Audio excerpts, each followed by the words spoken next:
You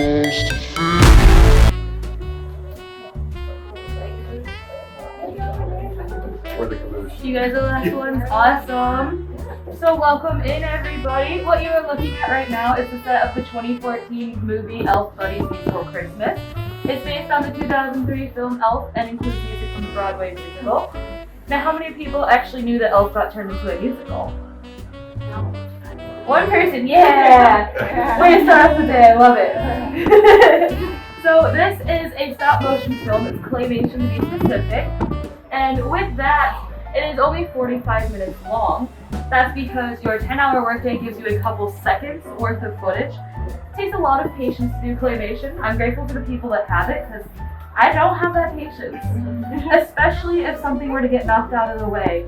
Because you have to start over basically at that point, and woohoo, I don't have that in me. But we do have the actual buddy they used for filming. He's in that case right over there, our little clay buddy. And to the left of him, those are some prototype heads of the different characters in the movie. It shows what it looks like throughout the different steps of the creation process. And now you might be wondering why the buildings and people throughout the streets of New York City are blue. That is because the creators wanted to have a Rocky and Bullwinkle type effect, where rather than blending into the background, our main characters would stand out. Now this right here, this is a little display that was in a department store window in the movie. It has a little beaver family that moves through each scene, which we unfortunately do not have the beavers, but we have this, which is super cool. It's after Buddy ran away from home and his mom and brother were looking for him. They looked through that window and saw this there. Now in that case behind you guys is one of the reindeers from A Miser Brothers Christmas. It's a 2008 movie. It's a sequel of A Year Without Santa Claus, because it has Mr. Heat Miser and Mr. Snow, if you remember them. It features them. But if you guys are ready, we're going to be throwing on some parachute pins as we head on back to the 80s to meet your next door guy. You guys have Merry Christmas and Happy New Year. You can follow me all the way to the back of this room or front, depending on the way you're facing.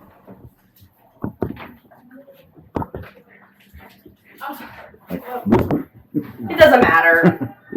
As long as you can get in here. Guys can keep squeezing on in so everybody gets in our room. Perfect. Alrighty. So in here we have costumes and props from the 1985 Santa Claus the movie. That first green case you guys passed by, that sparkly outfit was worn by the actor Dudley Moore, who played Paps the Elf in the film. Right next to it, that long clump of hair is actually a beard worn by Burgess Meredith.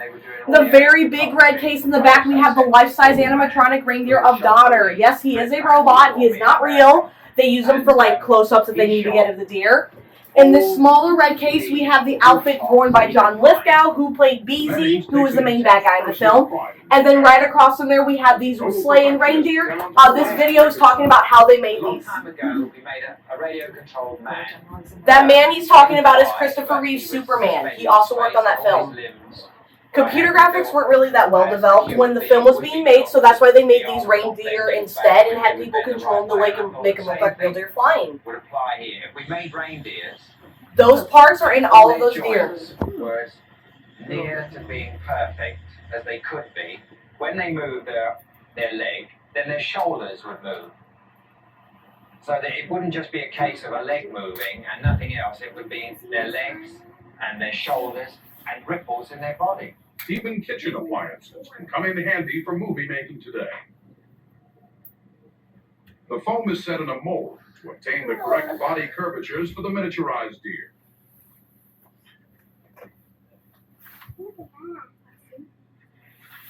The plastic skeleton gets a new coat. Once again, household appliances come to the aid of modern technology. Those pins, modern technology. Yeah. They designed these mechanics inside. Then we put in very small motors, but their heads and their necks, to get that neck movement and the head going up and down and the neck moving, we put in a radio-controlled unit. Oh, cool. So that was completely independent from their legs. And here's how Derek Bennings's team realized Santa's story.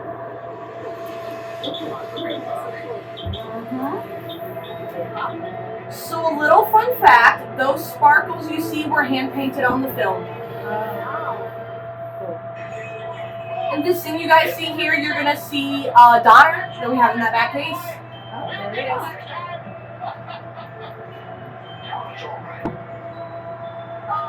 Hey, like, don't sweat it. Did you ask, you know?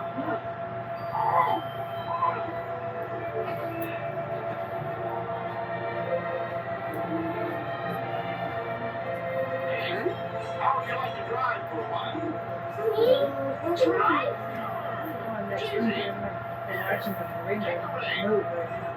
The movie? Not the whole thing, just a little bit. So while the rest of the scene is playing, I'm gonna talk about the next room you guys are gonna go into. And here's what's known as our Santa chimney squeeze. Basically, we took a chimney, cut it in half, turned it on its side, and stuck it in the room. Now you can experience what it's like as Santa when he goes down the chimney every Christmas. When you're in there, make sure you look up on the ceiling because you're going to see over 100,000 individually placed ornaments in there. Mark really wanted to give you guys a sense of what it would be like if you were underneath the tree and you looked up at all the lights and ornaments on it. So before I send you all through, I do have a very important question. Is anyone here sensitive to flashing lights? Are we all good? All right. So on the count of 3, I want everyone to give me their biggest ho-ho-hos, and then I will send you all on your way. Ready? 1, 2, 3. All right. You guys can come in here, go down the squeeze, and you'll meet up with your next tour guide on the other side. Oh, you go first. All right.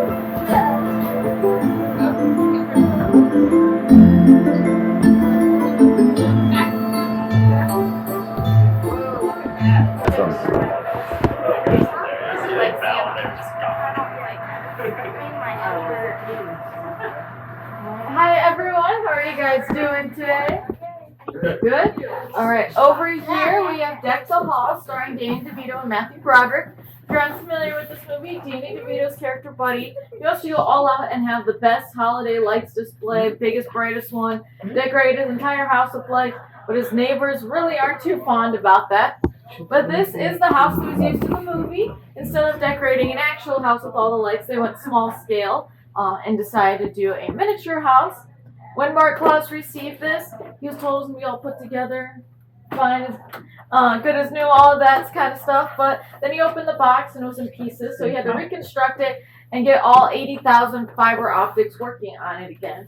But now that it is working, we do have a little bit of a light show for you all. Hi everybody, thanks for coming. Really happy that you came. I hope you enjoy these lights. I did them all for you.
Anyone gonna decorate their house like that next Christmas? Yeah.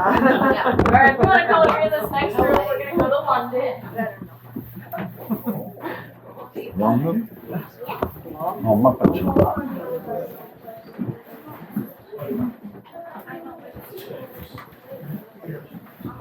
As you guys are coming in, welcome to London Street. This is where we house costumes from the Patrick Stewart version of A Christmas Carol.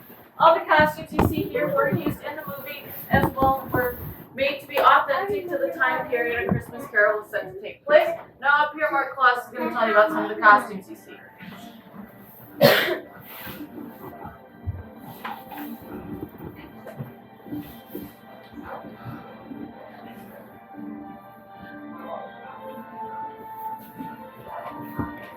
Hello! merry old England.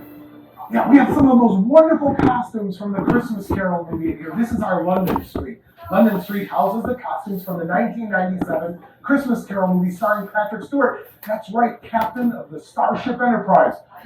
Beam me up. Earl Grey hot, please. He played Scrooge. And now you can see the costumes he wore. The first costume is the costume that Patrick Stewart wore in the beginning of the movie when he tells his nephew he doesn't want to have anything The to do first with it. costume is in the display case on the far end from me. Better than a steak of Holly for his The next costume is the Ghost of Christmas Past. That's in the second case. Over here, the next costume, this one here, that's Joel Grey wearing the Ghost of Christmas Past. Hey, Joel. You, the spirit whose coming was foretold. I am. What are you? I am the Ghost of Christmas Past. You know, Joel Grey got to start right here in Cleveland at 10 years old at the Cleveland Playhouse as a curtain puller, and his daughter Jennifer Grey was in Dirty Dancing. Everyone. In this next case, we have the night coat worn by Patrick Stewart. Pretty fine looking coat, I would say. Yeah. And of course, the Ghost of Christmas Present. Wow, he's an imposing fellow. I think I might take that one home right around the house. What do you think?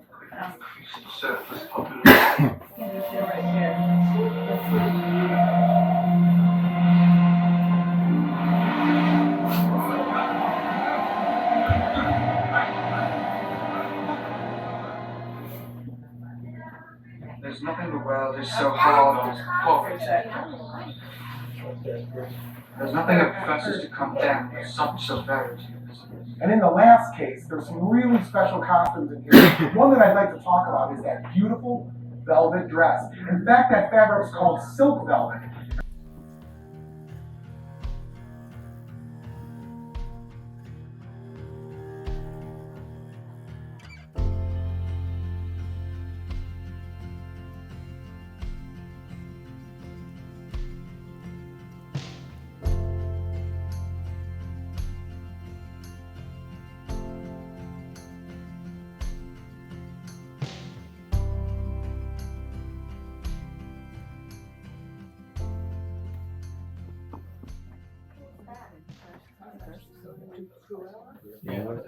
Right, and as we are walking in, we can see that we have two window display cases, and it's actually pretty cool and rare that we have these because only 11 were ever given out from Main Street Disney, and they almost never let anything go. Whatever they're not using would either be destroyed or kept at Main Street. But they did give 11 away, and 7 of which actually went to Michael Jackson, and then the other 4 went to executive producers.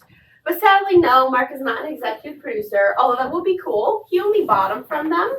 But for this case, this is Snow White, and she's a pretty interesting backstory. When she came over from Main Street, she was a little dirty, so we were going to clean her off. But as soon as we touched her dress, it disintegrated because she had been in the sun for over 50 years without any protective glass. And so we had to sew her a brand new dress. And we just got her back in here 2 weeks ago. So she is still very new for the castle. And then for this case, we have 101 Dalmatians. We have Roger, Cruella, Anita, and the maid. And we also have the dad pup, whose name is Pongo. And we know that it's him because in the movie, he is the one with the red collar. And then for our last case, we have 2 dresses from the show Once Upon a Time.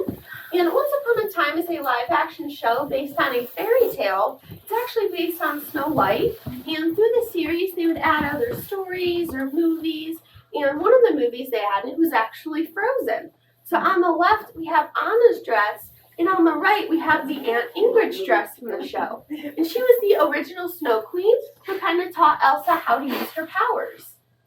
But next, I'm going to hand you guys off with our next tour guide. Come on through the Lincoln Tunnel to see Buddy the Elf.